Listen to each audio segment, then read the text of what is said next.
Here's a continuation from where we left off last class. We'll be placing our SPA drawings onto a separate CSEC template layout paper. Now you would have to select your drawings, right click, go to clipboard, select copy, move across the CSEC template, right click, clipboard, paste, either as a block or just do a regular paste. Select the area, and most likely you will not be able to see a drawing. So if you're unable to see a drawing, all you have to do is select top, or take your time and zoom in until you actually see, you're able to see a drawing within the model space. You move across the layout, and now we'll have to find these exact drawings within the layout as well. So we're going to switch over to model space and repeat the same thing that we just did a while ago. Click on top, and then we'll see our drawings. Now we'll need to create separate paper layouts for the following, and that will be the floor plan, the foundation, our roof plan, elevations, and sectional elevation, which we don't have within this draft. So we're going to move back to here, right click on layouts, and create the number of tabs that we need in order to put our drawings on. So create copy, and we're going to repeat that 2 more times.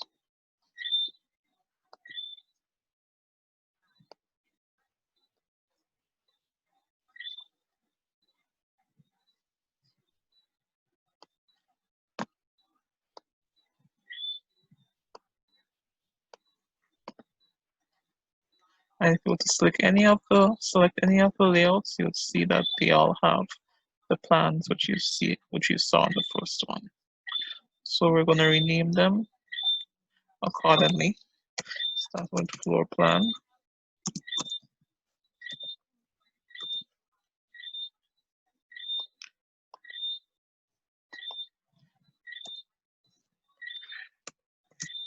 Roof plan.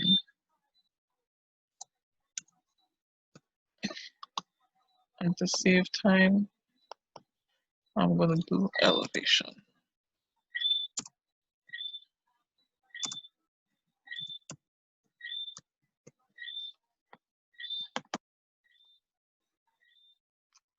So we'll have to select floor plan, move across the paper, select on model, and then zoom in to our floor plan. Now, as you can see, we can adjust the drawing to fit within the paper space, but we need to work with a scale. So if you look at the bottom right hand corner where you see a few numbers on the tab below, we'll have to select a scale which would fit our drawing within the respective paper size. So by selecting this little arrow here, we're going to try scale 1 to 50. If you select 1 to 50, most likely the dimension and extension lines will exceed the paper space, and probably part of your floor plan will as well. So you need to use a smaller scale, which are usually the ones with the larger numbers, for example here, in order to allow your entire drawing to fit on the paper. So we select 1 to 100, you'll realize that your drawing fits perfectly within the paper space. Once that is done, you pan and ensure that your drawing is within the center. Do not allow it to be on the corners. If it just so happens that, let's say, part of another drawing plan is within your paper space, all you need to do is centralize your drawing, lock the scale, move across the model, and you move this drawing away from the drawing which you have on the paper. So we have our floor plan. Move across the roof. Do the same thing. Switch the model. Zoom in. Scale 1 to 100. Centralize. I'm going to use this as an example to show how we need to move the drawings. So as you can see, part of the foundation shows within this paper area. So I'm going to move across the model, select the entire foundation, and move it away. So when I go back to the roof plan, as you can see, it's not within paper space. And the last is the elevation. Now if I was to zoom in to the elevation, you'll realize that both elevations can fit side by side on the paper like this. So we have to go to the model space, stack or place one elevation on top of the other with adequate space in between. And then we're going to move back to elevation, zoom in to a scale of 1 to 100, pan to place our two drawings within the center, and then we lock our scale.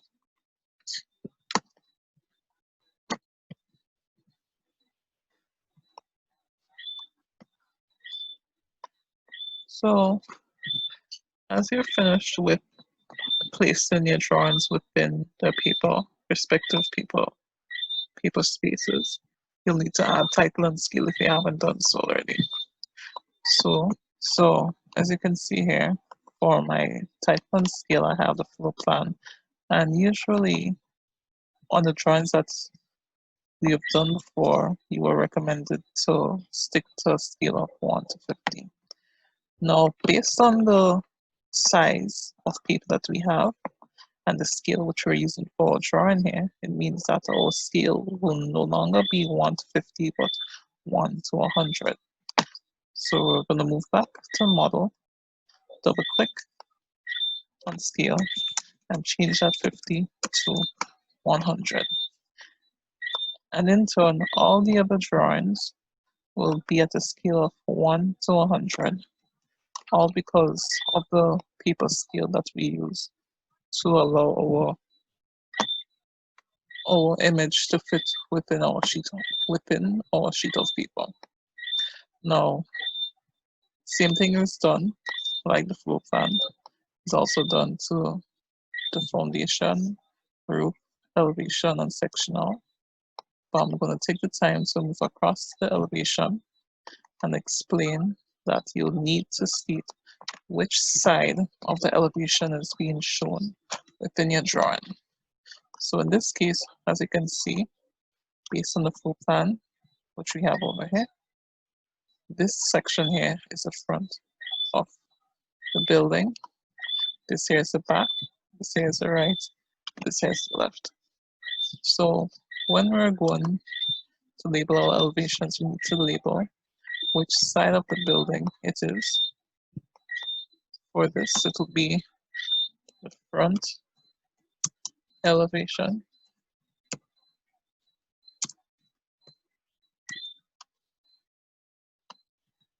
And for the top, it's going to be left elevation.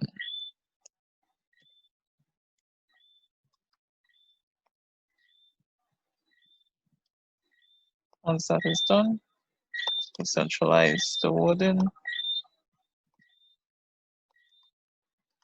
allow it to look neat.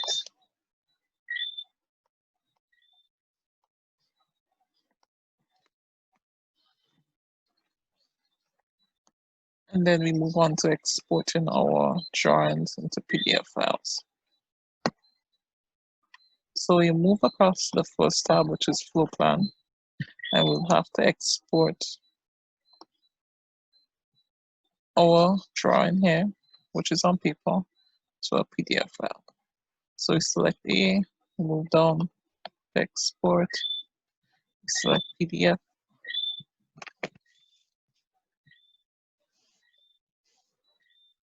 and then we label our drawing as surname, first name, and then which plan it is. Now, as you can see, I have several copies, so I'm going to select one. For you, you'll have to remove the current name and change it to your name, your surname, your first name, and the floor plan. Select save. Before you click save, ensure you know where your documents is being saved. So if you look above, it's going to tell you exactly where it's being saved at. Click save.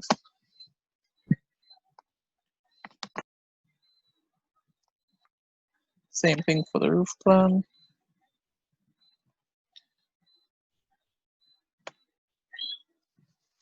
Go at the top, select export. Because I have multiple files here by the same name, I'm going to just select one and override the previous one I had.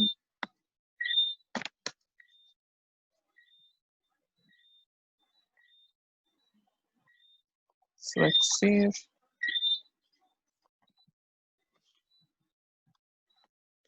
And the same thing is done for all the other drawings within the tabs. Now, just to explain the dimensions, also now I haven't found a way to resolve the dimensions as it's shrunk. So I'm going to advise you also take your time and redo the dimensions in the areas that are necessary.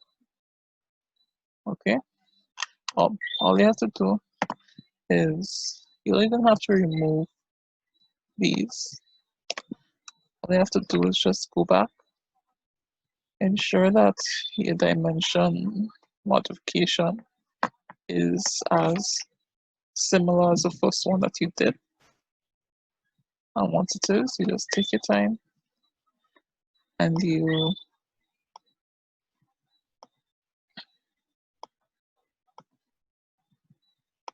take your time and you redimension the following areas.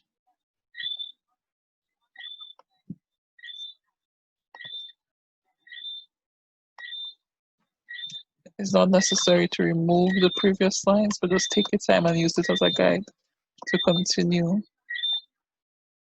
the dimensions which are missing.